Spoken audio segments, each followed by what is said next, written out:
Knights Hearken, episode 17 of the Arad Airways podcast. And let me tell you guys, this video is brought to you by YouTube. Okay, this is a court-ordered video from YouTube. I got an email this morning actually. It said, Rick, we are going to ban your account if you don't make a video in the next 30 days. So here I am, against my will, making a update video. Now this video was actually going to be a scripted update video like I did. My last video actually on the channel was a Saiyan update video where they introduced the Saiyan level cap and they've got new gear sets and all of that. That was the last video I made. That was about 6 months ago, and since then, guys, we've gotten a lot of stuff. And just recently we got 2 new characters. We got the Ashran fusions for the right side, basically deleting or outmoding the Dusky set that we have been farming for a little while now. But yeah, they've got new armor sets. They've got a new level cap with the level 60 option levels on your gear, at least for the everything but the weapon, which stays at 40. So there's a lot to strive for, a lot more fusions to get. They got a new grade of fusions called the Primeval gear. So yeah, there's a lot to do in the game. And I'll just have you guys know that even though I haven't made an update video in 6 months, or I haven't made any video in about 6 months, just know I have not been dead. Okay, YouTube thinks I'm dead. I am not dead. I have been very much active on Twitch, and I'm actually planning on trying to do a multi-stream if my internet can handle it on Twitch and YouTube. So if you guys want to catch me live, I stream about 2 days a week, maybe 3 if I'm lucky, on Twitch, and we have been gaming a lot in DFO and Lost Ark a little bit as well. Guys, my whole account has been game. I've been playing so much. I have like 12 characters that can do Ashran hard, the hardest content in the game. So I've been gaming really hard, and I've been especially gaming on the 2 new archer classes, that is the Hunter and the Vigilante. Been really fun characters, and I want to talk about them. But I also want to talk a little bit about KDNF near the end of the stream, because there's been a lot going on in KDNF, and if you guys don't know the story there, basically they have been going through a little bit of a crisis over there at KDNF, and the reason being is the big headliner, the big stat line is only about 10% of new players are continuing to play the game after they try it out. That means 90% of players are leaving the game after they try it. They're only able to retain 10% of them. It is a huge crisis. They realize it. KDNF actually went through the trouble of basically changing their roadmap schedule for content release, and they decided to push it up ahead in light of this news. They're saying, screw this, we're just going to change course. 2 big things came about from that they actually removed the item level system from the game, and we have basically gotten confirmation that a new level cap is coming, new everything is coming. So it's not here yet in DFOG, so I don't want to spend all this time kind of theorizing, but I do want to talk about it at the end, because there's a lot of stuff in DFOG that we can worry about now until then. But just, you know, we're going to talk about it. I mean, the burning question is, well, what's the point? You know, what's the point of gearing up if we know they're just going to remove, for instance, option levels? Like, you're going to be dumping all of this time and shit into getting option levels that they're just going to remove the whole system anyway. So yeah, we'll talk a little bit about KDNF, and we'll theorize. I do want to spend at least a little bit of time theorizing what could be coming in the next level cap. But before we talk about that, guys, I want to talk about the new archer characters, because I've been loving both of them. Okay, I've been loving both of them. I know I should talk on the Vigilante a lot, and I have been gassing up the Hunter a lot, but I do like both of them a lot, and I've been enjoying playing them, and I want to talk about them right now. So let's go. Like I said, I have been playing both archers, and I do have a lot to say about both of them. I kind of did this thing before they got released. I looked at maybe 1 video of either of the character, and I just basically was not hype at all for either of them. And I've kind of done this thing where it's like I set my expectations super low, so that when I try them, which I eventually will try them, I have every character in the game, I'm going to try them, and I'd rather be surprised or excited about the character when I actually play it, instead of setting these high expectations on what I think the character should play like. And it has really worked out super well. I kind of figured out Hunter as I was playing her. I'm like, oh, you got a Falcon. Oh, you can move while casting your skills. Oh shit, this character is really, really fun. And Hunter, guys, we're gonna talk about Hunter first, because guys, Hunter has very quickly become one of my favorite characters in DFO, and I'm not kidding. I am not kidding. And in terms of the tier list, I have a fun tier list I made several years ago. I'd put her right on S tier, guys. She is S tier fun, and I will explain why, but Hunter is definitely if I was going to pick of the two, one of my most fun characters. In fact, because of all of the events and because of how much fun and I've been having playing her, I've actually invested a lot into her and gearing her quickly. They have a lot of sales and events going on right now that allow you to do that. She's able to do nearly as much damage as my top 5 characters on my account, guys. Seriously, she is out damaging my striker and my brawler right now. She's barely not out damaging my paladin. Like, she is super broken, and she doesn't have nearly as much fame yet. So she's, on top of being a really fun character, she's also really strong, and I think they kind of did that on purpose. I think they're pretty dang decent archers in general in terms of strength, but super fun to play. Let me explain why though. Okay, now the way I describe Hunter is she is what I wanted the Traveler to be. Okay, she's exactly what I wanted the Traveler to be, where Traveler is kind of like this archer who just presses her skills and kills everything and doesn't have to worry about hardly anything. I would say Hunter is a lot more nuanced about it. She's also spamming her skills and doing big AoEs and stuff like that. She's more nuanced about it. She basically has a couple systems. For instance, she has her Falcon, which is really cool. The Falcon kind of works like the Dragon Knight in a way, where during the animation of your archer skills, your bow skills, you can cast any of your Falcon skills. So she has a decent suite, maybe like 4 or 5 Falcon skills, and you can cast them simultaneously with your bow skill. So she can simultaneously cast. I've talked about this with the Dragon Knight. She is an S tier character, Dragon Knight is. The Hunter is copying that same system. So simultaneously casting, I will always recognize that as something that's really cool, really involved, and can really increase your deeps by utilizing that well. She also has a marking system. It's not too involved, but basically you have a lot of these blue skills, kind of reminiscent of the Ghostblade if you have that character. She has these blue skills that can mark an enemy, and that will apply this gauge debuff on an enemy. You'll see it shows up as like a target that has a certain amount of counters on it, and then you can expend some of those counters by hitting the enemy with a orange skill, which expend a certain amount of counters on it to get maximum damage. So you do have to kind of worry about that. It's not really that big a deal because it's super easy to build up stacks on the gauge, and a lot of your orange skills don't utilize the whole gauge. I think only one of your skills actually expend the whole gauge for maximum damage, but most of your other skills only need a couple marks on it, and you'll always have marks. So it's a tiny system. It's something that you do have to worry about. Like if you cast a finisher skill, they call it, these orange skills. If you cast a finisher skill without any marks on it, you will do Z deeps. It will do no damage. So you do have to worry about it. And especially after you have expended all of the marks after using your 45 skill, which kind of blows up all of the marks and you have to restack it. You cannot use a finisher if the enemy doesn't have the marks on it. You will do 0 damage. You need to build the marks up first. So I do like that you have to be mindful of it. Although, like I said, it's really easy to maintain the marks, and it's just something that, you know, you're just playing badly if you're not keeping mindful of that. But guys, if it was just those two things, Hunter really wouldn't be one of my favorite characters. I might put her like, you know, average level character at best, you know.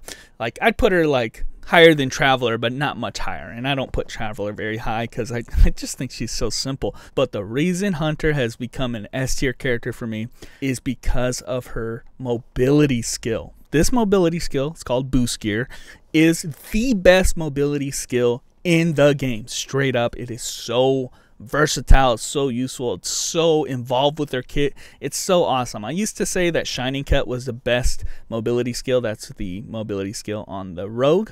And it used to be one of the best, but now with this Boost Gear, guys, they just took aspects of all of the good movement skills in the game and they meshed it into one skill, and that's what Boost Gear is. Okay, let me explain everything that Boost Gear does. Okay, so first things first, you can cast this skill 2 times in a row, and you will maintain the same direction that you're facing when you cast it. It's kind of important when we talk about what else this skill can do, but you can go forward and back, you can go forward, you can even go up and down. This is the first skill that has 8-way movement, so it is an 8-way movement skill that you get 2 casts of. So this is like, wow.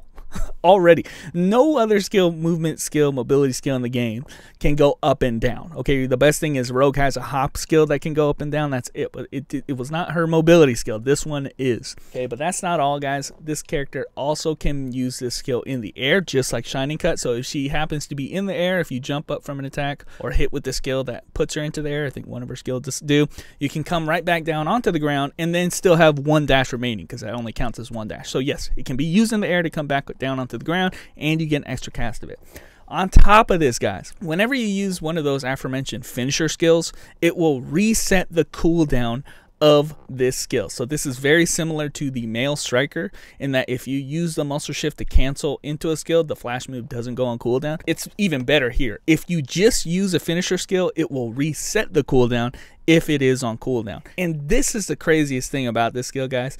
If you use the boost gear in the middle of your finisher attack, it will allow you to use 2 boost gears without expending the cooldown. Okay, so you can dash twice, cast a skill, dash 2 more times for free, and the skill doesn't go on cooldown, so you get to do it 2 times again. Guys, I'm going to showcase on the screen what I'm talking about. That gives you 6 casts of the boost gear with only 1 finisher expended. It is super versatile, and you can go any which way you want. You can dash across the screen, reset, dash across the screen, dash even more. It is just the craziest thing. I'm going to showcase some of my hell runs. Utilizing all of these systems in a row basically allow you to zip across the room like nobody's business. It is one of the coolest things, and I've kind of found this out about myself, guys. I really put high value into mobility because it's one of those things where you're just gonna like eventually learn how to get good with it. It's one of those skill ceiling things that, yeah, if you play the character enough and you just keep playing around with it, you're gonna get good at utilizing, like for instance on the male striker, you're gonna get good at utilizing the flash move. You're gonna get good on your monk utilizing duck and sway and jump canceling that. Same thing with this character. This boost gear is so freaking cool. And look at these runs that I'm doing on hell mode are just some of the fastest runs on all of my characters because of it. And I'm just, you know, still kind of learning it. I'm going to get really good at this, and I'm really schmoving, and I'm sure that the people who really have devoted a lot of time onto this character are going to be schmoving all over the place and just having fun doing that, even if you don't have to. And I am personally having a ton of fun. S tier character in my opinion because of this one mobility skill, which I think is the best one in the game.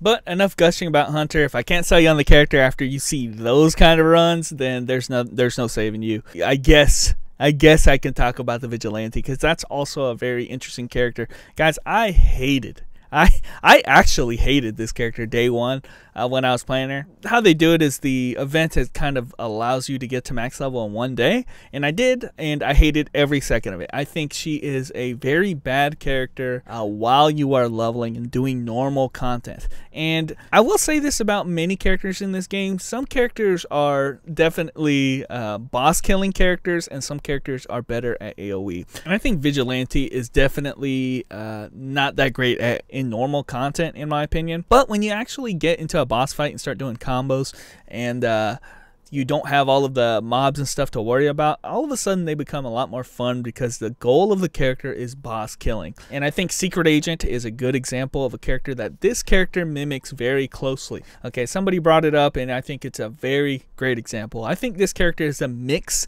between Blood Mage because of her skill animations, because of her she does have a little bit of a gauge mechanic with her beast mode. Basically, I haven't explained this character yet, but she is an archer that can transform into a malefic beast, and she has to expend some of her gauge. And basically, when she is out of her beast mode, those skills kind of generate gauge, and then your actual strong skills generally are in your beast mode, and you have to expend the gauge. That's about it. It's very similar, like I said, to Blood Mage, but when you actually play her, she plays very, very similarly to the Secret Agent. I think that's the best example I can give because her identity on the character is huge, fast, fluid combos on a single target, and she gets a ton of iframe. She mauls people. She can stick on a guy just like Secret Agent because she has so many movement skills that teleport her to the boss, and she has a ton of iframe. She has so many low cooldown, hugely abusable iframes, just like Secret Agent. So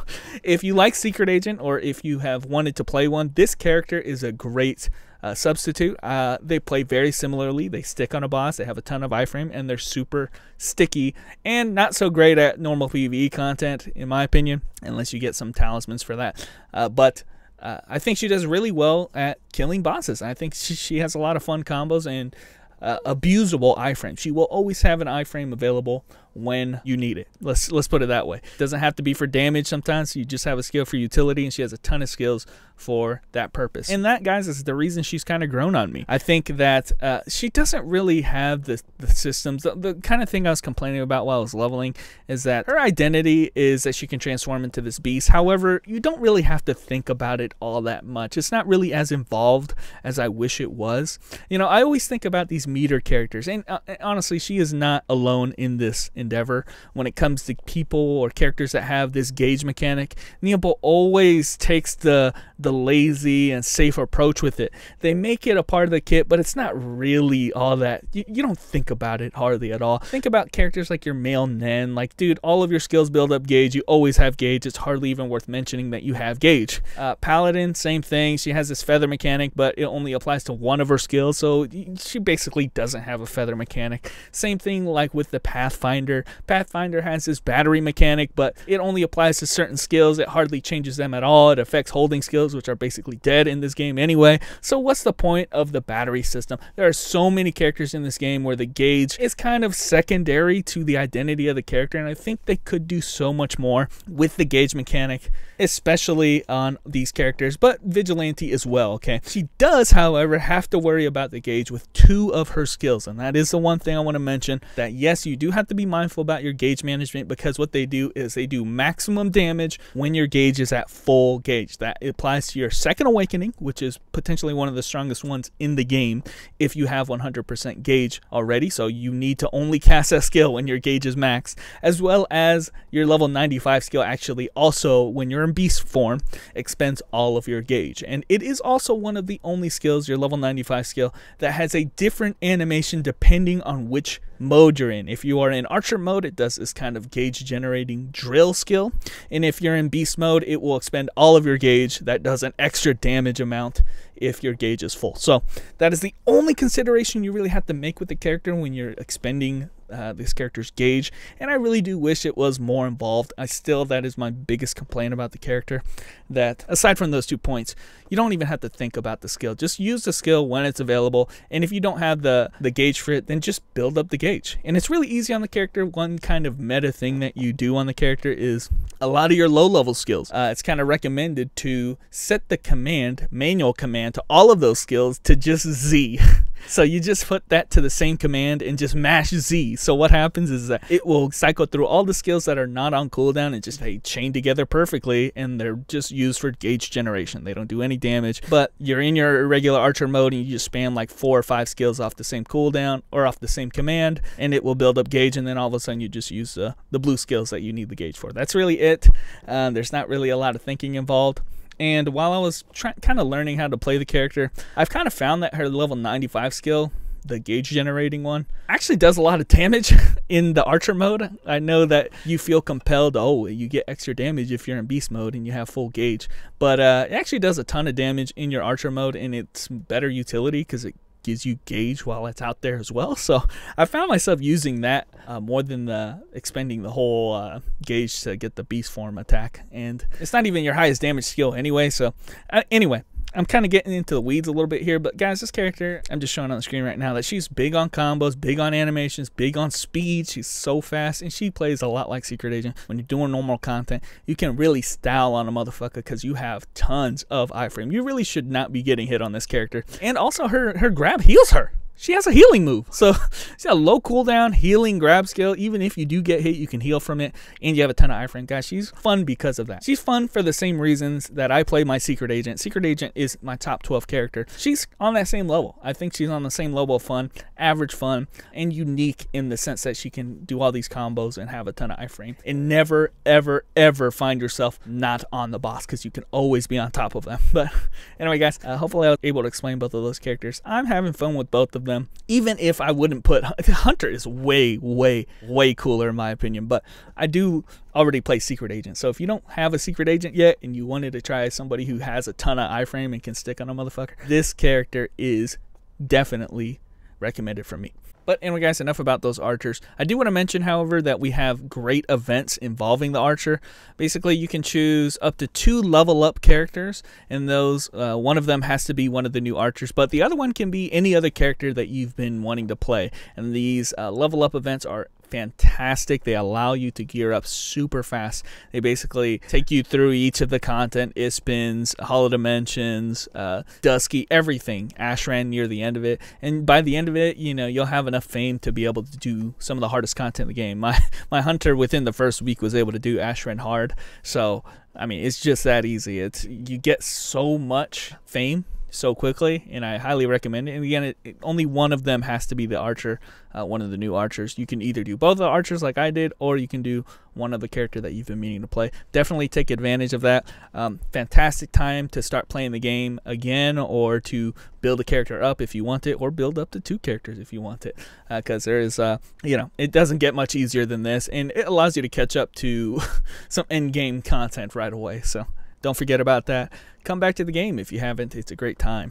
And something that is going to help you get geared quickly is a new fixed epic set effect. And I want to spend some time talking about this because it has been surprisingly effective at making my account way stronger, my characters way stronger, at least those of which are not my absolute top 5 characters, which I'm dumping all of the end game customs, best in slot customs on. They got a new fixed epic gear set that is worth mentioning, at least for people who are currently gearing up or want to gear up a bunch of alts. So I want to talk about that really quick. Effectively what it is a growing fixed epic set that by the end of it will be about as strong as a full custom set, about 3.4. So if every piece was 4 out of 4 for a fully built out best in slot custom set, then this will be about as strong as like a 3.5. Like, it will never be the best in slot set, but it is a fixed set. So guys, this is something you can farm with some kind of guaranteed progression as you are doing hells, as you're doing endgame content. This gear can drop and you can slowly but surely improve your fixed epic set. Let me explain how this works, okay? First and foremost, you know all the old fixed epic sets. Okay, I'm talking the bleed set, I'm talking Archon set, I'm talking barrier set. This new fixed epic set, guys, is better than all of them. It's stronger than all of that. In fact, the game goes out of its way to call those old sets beginner fixed sets, okay? If you actually look into the DFO guide, they call all those sets beginner sets, okay? Those are the sets you do when you can't get the intermediate set. Okay, the next set is basically the best fixed set that you can get. It's called the memories set. And effectively how it works is there's 2 different set effects. You have your armor and the bracelet that constitutes 6 pieces of one set, and all the other remaining pieces is a 5-piece set. So you actually have 2 sets that you're worrying about. And the cool thing about that is that each piece of that set, both of them, can be replaced with the advanced set afterwards. You can slowly but surely, if you get one new piece of an advanced set from endgame content, you can slot that in and it will not break your set effect. Okay, you will maintain your set effect, but you'll improve it with the new advanced piece of gear. And the cool thing about it is every new advanced piece of gear that you put in will make your set effect slightly stronger and stronger. Again, the 6 set effect and the 5 set effect are separate, and they aren't really interchangeable with each other. So in fact, one thing you can do, and something I have done on a lot of my alts, basically my bottom 7 of my top 12, I have effectively got most of them wearing a 6-piece fixed epic set and then a 5-piece custom epic set, and that allows me to wear like best in slot 4 out of 4 customs and still get my miss gear set effect because of that, because all of them have at least a ditto miss gear that they can put on. And then the rest of the 6 pieces are just the new fixed sets. And that, like I said, the really cool thing is that you can slowly but surely improve that intermediate fixed set with better pieces, and when you get the full set effect, it kind of transforms that set effect into a stronger set effect.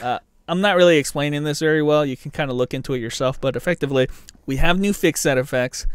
All they are is just damage and cooldown. It's just balanced against really strong customs, and they make you very strong, and you can improve them over time. And they're kind of a decision you have to make. Do you want to go this fixed route, or do you want to try to go the full custom route? I think I'm doing half and half. My hunter, for instance, was able to get a full advanced fixed set, and she was doing about as much damage as like my striker, honestly. And my striker is almost decked out in like perfect customs. So you know, it's close to that level. It's basically strong enough to be able to do everything in this game very, very easily. So if you're like not wanting to like transfer all these customs and use all these cubes on your alts, this is a perfect alt gear set. I would even use this on my mains while I'm trying to get customs. You know, this is a perfect gear set. Forget about all that other bullshit, okay, guys? The Archon set, the barrier set, that shit is dead now. Okay, worry about the new intermediate customs. Look at the guide, see what it recommends.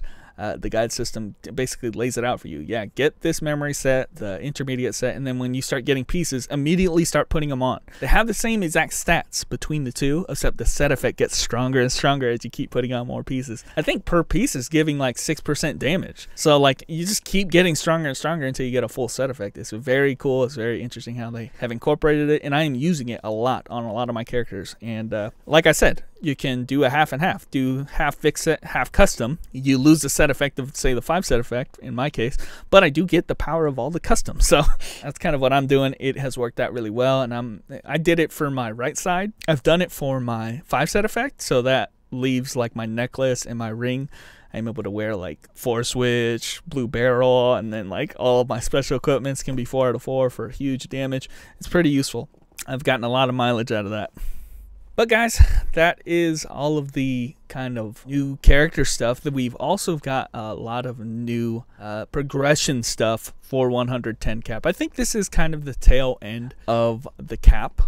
Definitely, especially with all the news we heard from KDNF, we're definitely at the tail end of it here. And basically what we have gotten, guys, if you didn't know, we've already gotten Ashran released before. That allowed us to get a new armor set. An upgrade to the Bakal armor set is the Ashran set, and there's a whole new set of 5 set of gear. It's your armor set.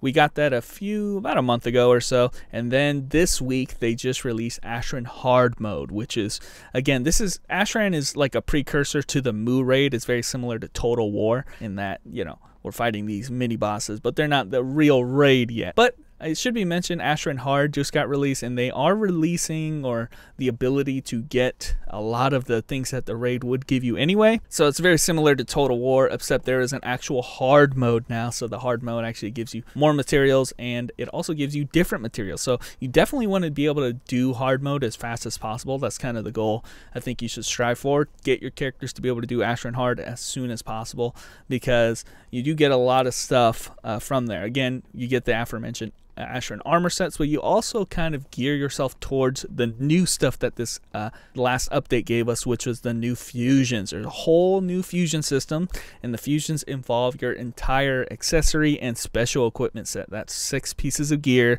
that you have new fusions for, and they basically are replacing the whole Dusky system.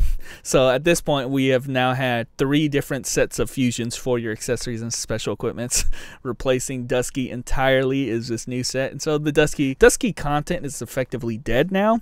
When you really think about it, if you have enough fame to be able to do the Ashran stuff, there's a new Hell mode in Ashran. There is a new, again, like I said, the Ashran hard mode. And there's also a library dungeon. I want to talk about this because library is super cool. Great addition to DFO. But yeah, Ashran hard kind of is where you want to be at, and this is how you get all of the new stuff. So yeah, Dusky's kind of dead. I mean, you still want to do it because you get materials to do Ashran stuff, but you're going to be doing most of your endgame content here in this Ashran area. Like I said, guys, we got a new Hell mode.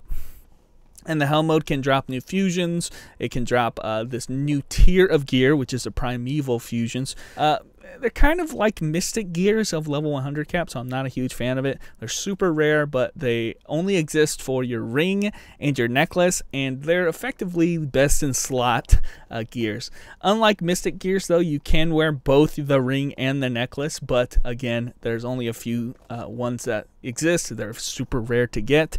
They make it very difficult to transfer them. You know, you need like a whole bunch of fusions, Primeval gear fragments to be able to transfer, but you can transfer it. If you get a really good one on another character, you can transfer it. It's going to take a ton of fusions to do that, and there's comparable stuff you can use in the meantime. So it's interesting. I'm not a huge fan of it, and it does account for the new best in slot stuff. They've also got a new tier of fusions called the legendary fusions, which kind of act like the legendary gear that the whole 110 cap has been around. Basically, they can be made to be the best in slot, but you have to get super lucky with the rolls on them. So there's all this stuff with the fusions, guys. I don't want to go into great detail of it, but I just want to mention that there's a lot of stuff to do in DFO right now. New Hell mode, new Primeval set of gear, get your armor set, get your new fusion. Basically, your entire fusion set needs to get updated with the new Asheron Hard, and you should be striving to do that because we also finally got the max level cap of 60 on every option level except your weapon. So it's something you can dump into resources into, you know, upgrading your fusion and increasing your fame that way. I should mention also that they have eliminated the cost of increasing your option level, so now it doesn't cost any gold or powerful energies or anything. You just put the materials into it and it will increase the fusion. So you can just do hells and weeklies and everything that gets you all those fragments. You can dump them into your characters without having to pay any gold for it, which is obvious that they had to do that because we know in the future they're going to be eliminating this entirely. And now that we're kind of talking about option levels, I want to bring up, we already know in KDNF, right? And we'll bring up KDNF at the end here, but we already know that they're going to be removing the option levels entirely. So you might be asking yourself, what is the point of doing that?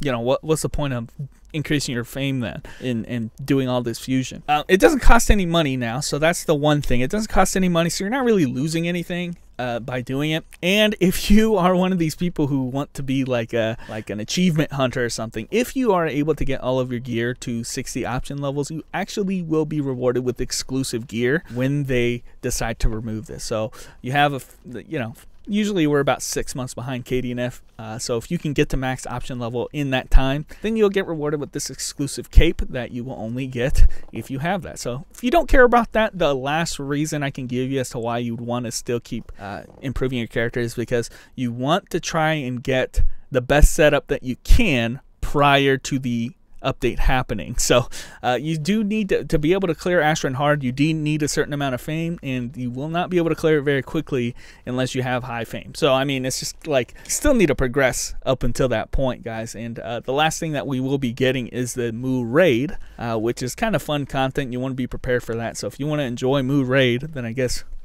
you do have to prepare still because they're not removing it until then. But you can also, you know, maybe this is the opportunity you use to just try to get good fusions, just try to get good options, and only farming things like Solidaris to get better customs and stuff like that. And then maybe you want to try and when they remove the fame requirement, then you're going to be just as strong as everybody else. So, you know, you're going to pretend like you had farmed that whole time. So maybe you want to prepare that way. I just think that's a wrong way to go about it because, well, you'll struggle with a lot of the Asheron Hard up to Asheron Hard content if you don't build up fame. Guys, every level cap is like this. I don't feel like I have to try to defend it, but you know, when the new level cap comes, you do have to make a conscious decision about what you're going to do. Do you prep for that new cap or do you keep trying to play this cap? You know, it's always a consideration. And in my experience, for the most part, every time they release a new cap, they basically have outmoded all of the old stuff. you know, so there's not really much prepping you can do, generally speaking, that a new cap won't just eliminate. I mean, I've been here for every cap, guys. I kind of know how it goes at this point. The new cap comes, and basically the very first thing that happens is that they introduce a new set of gear that is just straight up unequivocally stronger than the previous one. I mean, that happened at the very start of this cap. You know, you get that new piece of gear and you were immediately trying to build your option levels up because those new epics were just stronger than the last cap. So I mean, I don't think prepping for the next cap is really all of what your concern should be. Try to enjoy this cap. Now, the one thing you can prep though is things like your amplification rate. If you don't have full amps, then maybe you want to try to get amps. Things like your enchants will carry over. Just think about things that will properly carry over and try to optimize those. Amps is a good idea, for instance, that I know a lot of people don't have. Hey, maybe try to focus on that. You know, that's the kind of things I would focus on if you're trying to prep. But aside from that, guys, most of the stuff doesn't carry over. We're gonna have to start over next cap anyway. Try to enjoy the game as is instead of trying to look in the future. But anyway, guys, I've been pushing it off long enough. Let's go ahead and talk about KDNF a little bit. In the description below, I will have some documents and references to the things I've been talking about so far, just to give people credit. But guys, there is a cool little developer conference that happened on the 24th of August. It was several weeks ago, and we learned quite a bit about the internal workings of KDNF, what happened there.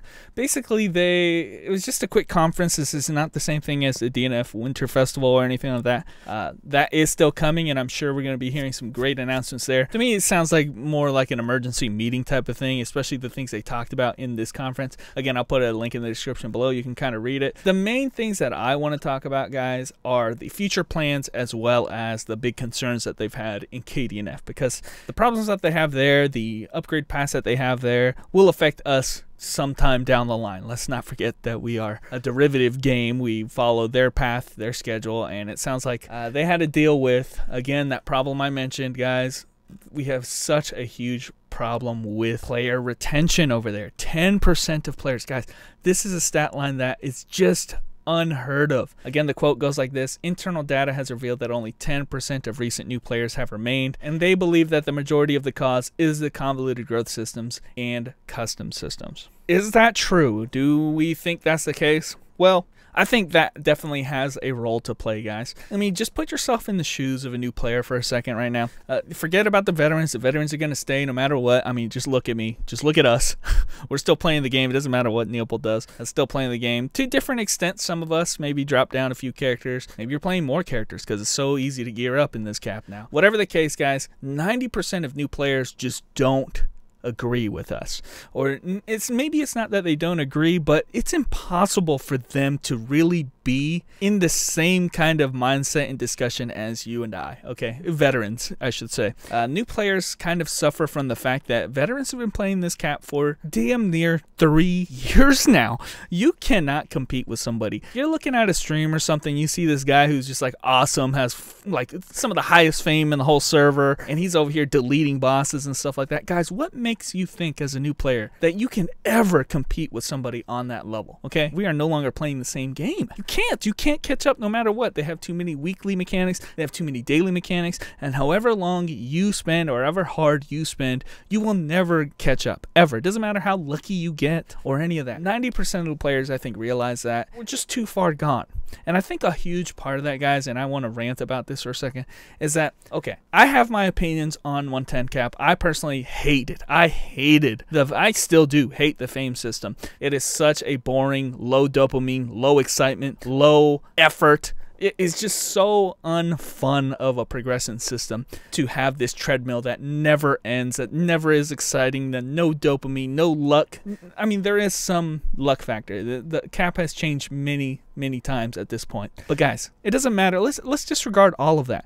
The main problem in this cap, and the reason why 90% of the players cannot enjoy this cap no matter what, is it is too fucking long, my dude. 3 years is too long for a level cap, okay? You cannot just keep adding progression system after progression system after progression system. You have to reset it. We have not had this problem in the other caps, guys. We did not go any cap prior to this for 3 fucking years. Let me put this into perspective of why this pisses me off, because guys, I started playing Lost Ark when it came out. Lost Ark just coincidentally came out around the same time that DFO just released 110 cap. I've been playing Lost Ark on and off, more times on than off, but I have been playing it quite a bit. So I've been playing both DFO and Lost Ark, and guys, Lost Ark 3 years ago when it got released to now, they are about to release in October Season 4. The game has changed so drastically. They have released so much content. There is so much different than the day one that Lost Ark got released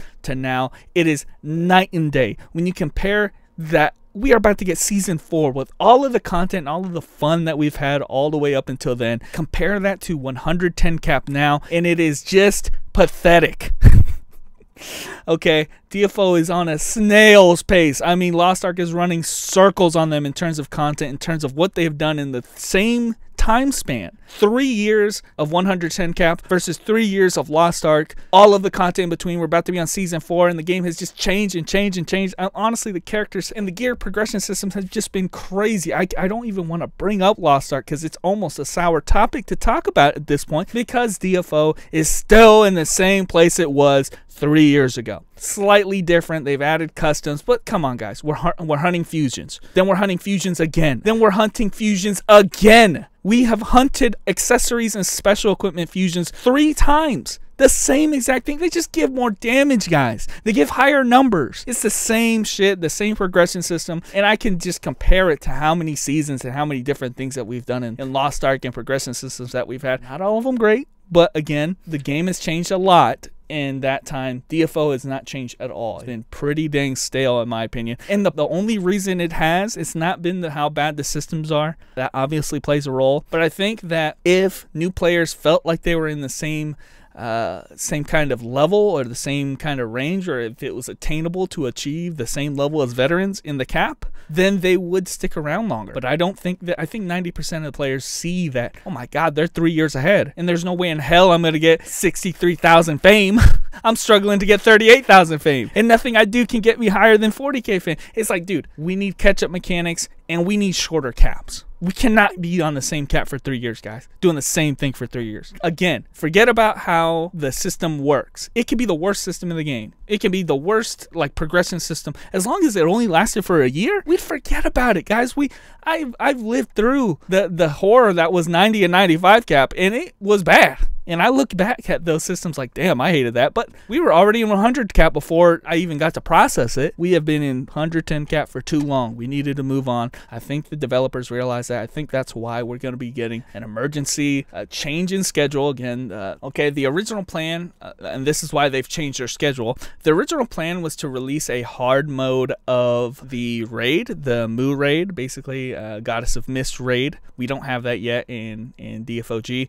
We will be getting it, but they were going to originally release another raid after that, but they've decided, okay, screw that. We're going to save the next raid for the next level cap. We're going to introduce a major update in about January, so that's kind of the time frame we can expect to see a new level cap, January. So, and then we're not going to see it till months after that, so several months after that. So we've got quite a bit of time to enjoy this cap and the new raid, the Mu raid, and the hard version of it. But guys, they're going to change their KDNF schedule to introduce not this, whatever it's called, Artificial God Naval raid. They're going to release that in the new level cap. So instead of trying to do raid after raid, they're like, okay, we've got to change the schedule up.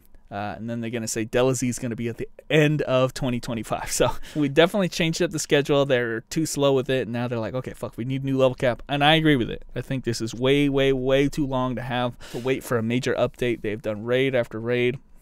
Just think about the time difference between Sirocco raid and Ozma raid. It was a very short time, and they were both two different raids, and they were both relatively fun, you know. But also 100 cap was not nearly as long as this cap. So I think that does play a huge role into why you can't retain the player base, why people get bored of it, why people don't feel like they can catch up, why people don't feel like they can compete, why people are just not playing DFO. I think that is a huge role in it. And again, like I said, you can have the worst system in the game, but don't keep it for 3 years, guys.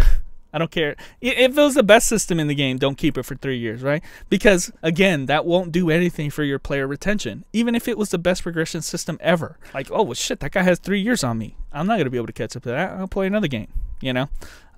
But let me end the video, guys. We have no idea what the new level cap is going to look like, what progression system we're going to have. And I kind of want to theorize a little bit because, you know, I've been thinking about it. I've played every cap. And DFO, I've been there for DFO, has had this same discussion that I'm about to have. Like, what are we going to do this cap? Because it's been very interesting how almost every cap they have tried something new. I do have to commend Neopol. Like, they have tried a new progression system almost every cap. And they've introduced things here and there that have been great, that we have seen reoccur, but nothing has ever been like identical to the previous cap. You know, I don't want to recap all of the other caps, but they have always tried to do something generally new for the most part, especially in these later caps. They have been drastically, I mean, this cap, 110 cap, is the first time they've ever introduced this whole like option level thing. I don't think it works. I did not like it at all. They have made drastic improvements over the years in this same cap, you know, to try and improve that system to make it more bearable. Guys, remember when we started this cap and you had to fuse the correct slot into the correct gear type, and it had there were 4 option levels, and each of those had its own individual level with it, and you had to pay gold and freaking power essence for it, every piece? That's what this cap used to start out with. It was both a gold sync and an RNG sync, and no freaking way. It sucked. It was so bad, and they've only been improving. I just don't think that I want to see it again. You know, if we're going to talk about it, I think it was fine that they tried to do the item level thing. Their implementation was just so awful and so... I think that kind of killed a lot of the momentum. I think if you would have had a lot of the systems they have now, like...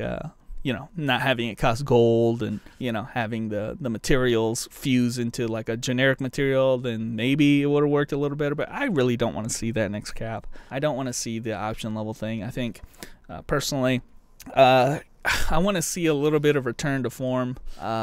with the dopamine things, the exciting things, getting rare drops, getting particular epics that you want for a particular set. For instance, if you were looking for a particular epic when it drops and you can only get it from dropping, I think that is exciting. And I know a lot of people don't agree with me on that. They say RNG sucks, but the trade-off is once you get that thing, you're done. It's what I love so much about, you know, the previous caps. I would farm hells and hells over and over and over until that one fateful day where I got to graduate and never have to worry about it again. That was so exciting to me. I was so happy. I've never felt that kind of experience at any point in this cap, and I was never excited about anything. Every shine that I get is, oh, look, another shine, whatever. It's so, like, epics need to be epic again, in my opinion. Now, the things that they did bring over, they brought over the system of the Ditto epic in a way. You know, they have that ability to get the Miss Gear set, which allows you to get a Miss Gear that can transform into any custom gear that you want with any option that you want. I think that is awesome. They need to, of course, Dittos have always been a great thing in 100 cap. I definitely want to see that again, to be able to have a little bit of say in your destiny, you know, especially having it being modular like that, where if I get that piece to drop, now I can change it to another piece that I don't have that's optimized or something like that. I do love the Dittos. One thing I love it to death is the Miss Gear system. Miss Gears are the best thing, I think, of this cap. If I'm thinking, if I'm just thinking off the top of my head, Miss Gears are handled so well. How they work is they are effectively an account bound resource. They can be created to be the best in slot of the gear that drops, and if you don't want that piece, or if it doesn't work with your build, then you can disassemble it, and now it becomes an account bound resource. And it has different purposes aside from that. It has a secondary set effect. I love that whole thing where it's like, okay, now you're kind of able to use your account to kind of build a stockpile of this resource that does actually increase the damage of the characters that you want on your account. I love that. It's kind of, people at first compared it to the mythic system of 100 cap, but it's nowhere near as debilitating as that set. Okay, it only made an equivalent best in slot piece of gear. It wasn't the best in slot. It made an equivalent one. And of course you can disassemble it. Of course you can use it for other purposes. Of course you can give it to your other characters on your account. It was such a good system. I love it. I still love it. And I think it's a really good thing. One thing I really, really liked also in this cap, I want to see again, is an option for the fixed epic set to be alongside the best in slot set. I think we need to see that next cap. I think we need to see a guaranteed option that's good enough but not the best. Okay, and I think we need to see that in some form. They've always kind of done that in 100 cap. They did that, for instance, but they always made it so that it took so long to get this set that by the time you finished it, you were done with a normal set, So it's like, I like how they did it now, where it's kind of like you grow into getting the best in slot stuff, or at least have it good enough to be able to compete. This is a way that you can retain new players, by the way. Okay, veterans will always go for the best in slot thing, but the new players have this option that is, good enough to do the raids or to do the hardest stuff. It's not the best, and it can obviously be improved, but that's the whole purpose of the set. You want to be able to get it quickly, be able to improve it over time. I think this is one of the best things that they've added really, really late into this cap. Have that fixed epic set, have it be viable. Don't have it be the best, of course, have better options. I want to be able to see that in the next cap. Have something you can get quickly that you can improve on over time. Make it weak at first. Make it, it's not that good. Oh shit, now I got a couple pieces. Now it's really strong. Oh shit, now it's like, I'm able to do the raid. And it shouldn't take that long. Best, it'd be a way to gear up the normal way. So I want to see that. I want to see Dittos, I want to see Miss Gears, and I want to see the fixed epic sets again. I don't know about customs. I had no problem with, because again, customs is kind of this thing that you could use a lot of systems to funnel good customs onto your main, and that's kind of how I play the game. But I know that people who don't play as many alts as I have a really hard time getting good customs, and they use all these resources, and then they run out. They will run out of resources with the systems that they currently have in the game, and I don't know how they kind of leverage. Do they take away the ability to make alts and funnel? Then of course, now you've eliminated a huge portion of why people play the game. You know, they have a whole FP system because they don't want people to just play one character. They want you to play multiple characters and stuff. So, you know, you got to make it worthwhile. That's why I love the miss gear system. It is worthwhile to play multiple characters just to farm miss gears, if nothing else. But to be able to get other materials, I didn't talk about it, but the Ashran library is such a cool dungeon of how it's designed. It's kind of like you can risk the drops that you get, and you can risk a 50% coin flip to lose all of them or keep going to try to get more. And I think I like it a lot. I didn't talk about that, but the cool thing about that system is that a lot of the materials that you get from that dungeon is transferable or funnelable, you know, the ability to funnel materials that you get from there to your main. I like that system. I like having the ability to funnel mats. I want to see that again. And the way that they've done customs, they've kind of done that with the Transcendence system. I think I'd want to see a funnel system. If it's not customs, like custom epics, I'm pretty indifferent to. But funneling systems, I am definitely on board. The one thing I want to see that we haven't yet seen, and I think this is going to be revolutionary if they can do this. Guys, I want to separate character damage from the gear sets. And I know this sounds a little bit weird. I want to separate damage from utility. I don't know how they can manage to do this, right? But maybe they do it with fusions or something. But basically, you know, all the cool epic sets that have like really cool like effects or something like that. Like you have the level 75 set that we have. We have a really cool level 75 set. That is a build that is built into the game that is also built into the damage of the sets. I want to be able to build a 75 set or a cool set that has like really low cooldown on my 75 skill, and then the damage of that set not be tied to the damage of the gear. I want it to be, you know, they kind of did that with the talisman and the rune system. By the way, they are getting rid of the talisman system. KDNF is, that's another topic you can read in the document. They're getting rid of that. I don't know why. I don't know. There's like no problem with it, but they're getting rid of it. Maybe they're replacing with something. Maybe they do that. Maybe they can add unique effects,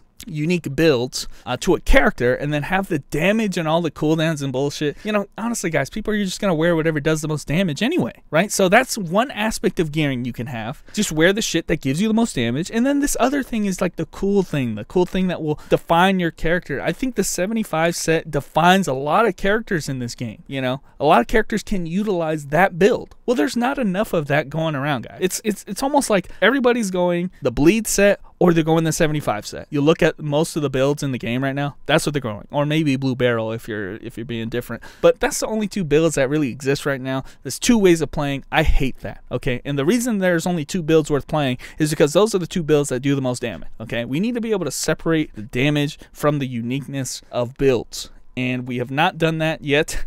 I think we used to have unique builds that did damage. Now it's just whatever build does the most damage, you better get used to playing that. You know, get used to playing bleed, or get used to playing 75 with commands, or you know, that's it. It's so lame. Find out a way to separate damage from the cool builds, and I think that will be the best cap. They have yet to do it. Chronicle sets way back when were so cool because people did, there was no damage to really do, right?